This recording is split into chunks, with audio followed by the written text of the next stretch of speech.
कटक जिला सालेपुर ब्लॉक पिकोल पंचायत बोदामुंडाई पिकोल महिमा आश्रम परिसर रे महिमा धर्मर वरिष्ठ प्रचारक संथ प्राणबंधु बाबांकर तृतीय वार्षिक स्मृति महोत्सव अनुष्ठित हो जाइछि।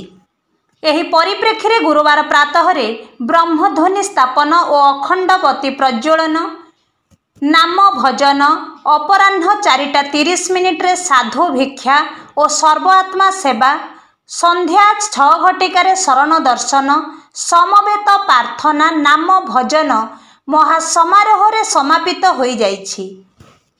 साधु चिदानंद दास को संयोजन रे आयोजित स्मृतिचारण उत्सवर एक वर्णाढ्य कार्यक्रम रे पूज्य अवधूत गोपाल बाबा, पवित्र बाबा, सुशांत बाबा, साधु संजय दास, बाबू दास, महिमा धर्मर गवेषक डॉक्टर एकादशी प्रधान, भक्त विजय कुंवर, प्रसन्न मिश्र, नारायण साहू, नृसिंह चरण राउत, रमेश चंद्र स्वाई, शिवप्रसाद सेठी, अजय कुमार नायक, संजुलता बेहेरा, संजय कुमार साहू एवं तोफान कुमार सामल प्रमुख जोगदे महिमा धर्मर प्रचार और प्रसार निमंते प्राणबंधु बाबांकर अवदान अवर्णनीय बोली मत व्यक्त करने सह प्राणबंधु बाबांकर त्यागपूत जीवन उपरे आलोकपात करथिले।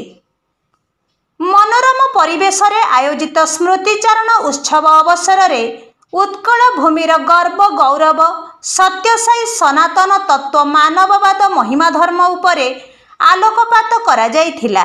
एही कार्यक्रम रे सालेपुर महांगा और निश्चनकोइल ब्लॉक अंचलर सहस्राधिक भक्त जोग देइथिला बेले अनुष्ठान पक्षरु प्रसाद सेवनर व्यवस्था करा जायथिला।